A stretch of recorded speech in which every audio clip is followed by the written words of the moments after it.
ಜಲಪಾತದಲ್ಲಿ ಸಿಲುಕಿದಂತ ಯುವಕರನ್ನ ರಕ್ಷಣೆ ಮಾಡೋ ಕೆಲಸ ಆಗಿಬಿಟ್ಟಿದೆ. ವರುಣನ ಆರ್ಭಟಕ್ಕೆ ಈಗಾಗಲೇ ತುಂಬಿ ತುಳುಕ್ತಾ ಇದೆ ಜಲಪಾತದಲ್ಲಿ ಸಿಲುಕಿದಂತ ಯುವಕರನ್ನ ರಕ್ಷಣೆ ಮಾಡೋ ಕೆಲಸ ಆಯಿತು.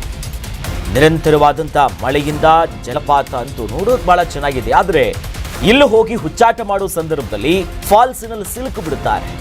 ಸಿನಿಮಾ ಸ್ಟೈಲ್ನಲ್ಲಿ ಆಪರೇಷನ್ ಮಾಡಲಾಗುತ್ತೆ ಅವರನ್ನ ಬಚಾವ್ ಮಾಡೋದಕ್ಕೆ.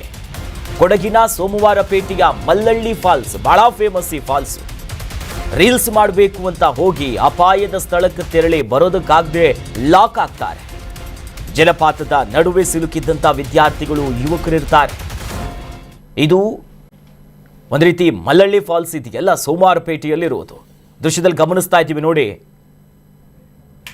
ಆ ದೃಶ್ಯದಲ್ಲಿ ಗಮನಿಸಬಹುದು, ನಾವು ಮಾರ್ಕ್ ಮಾಡಿ ತೋರಿಸ್ತಿದ್ದೀವಲ್ಲ, ಜಲಪಾತದ ನೀರಿನ ಹರಿವಿನ ವೇಗ ಒಂದು ಕಡೆ, ಅಲ್ಲೆಲ್ಲ ಹೋಗಿ ರೀಲ್ಸ್ ಮಾಡೋದಕ್ಕೆ ಹೋಗಿರೋದು. ಅಂದ್ರೆ ಈ ಫಾಲ್ಸಿನ ಬೇಲಿಯನ್ನ ದಾಟಿ ಮಧ್ಯಕ್ಕೆ ಹೋಗಿದ್ದಾರೆ. ಇಲ್ಲಿ ಪ್ರವೇಶ ಮಾಡೋದಕ್ಕೆ ಅನುಮತಿ ಇಲ್ಲ. ನೀರಿನ ರಭಸ ಹೆಚ್ಚಾಗಿ ಆ ಕಡೆ ಬರೋದಕ್ಕಾಗದೆ ಒದ್ದಾಡ್ತಾ ಇದ್ರು. ದುಮ್ಮಿಕ್ತಾ ಇದೆ ಫಾಲ್ಸು. ಅದರ ನಡುವೆ ಒಂದು ಕಲ್ಲಿತ್ತಂತೆ. ಆ ಕಲ್ಲಿನ ಮೇಲೆ ಸ್ವಲ್ಪ ಆಶ್ರಯ ಪಡ್ಕೊಂಡಿದ್ರು. ವಿಚಾರ ಗೊತ್ತಾಗ್ತಿದ್ದಂತೆ ತಕ್ಷಣ ಅಗ್ನಿಶಾಮಕ ಠಾಣೆಗೆ ಮಾಹಿತಿ ಹೋಗುತ್ತೆ. ಸ್ಥಳೀಯ ಜನ ಬರುತ್ತಾರೆ. ನಂತರ ಒಂದು ಸಿನಿಮಾ ರೀತಿಯಲ್ಲೇ ರಕ್ಷಣೆ ಮಾಡುವಂತ ಕಾರ್ಯಾಚರಣೆ ಆಗಿದೆ. ಕಷ್ಟ ಐತೆ Bob.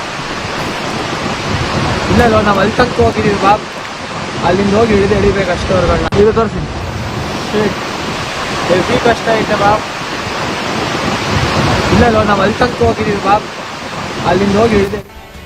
Karnataka news beet follow ಮಾಡಿ, ಸಬ್ಸ್ಕ್ರೈಬ್ ಮಾಡಿ.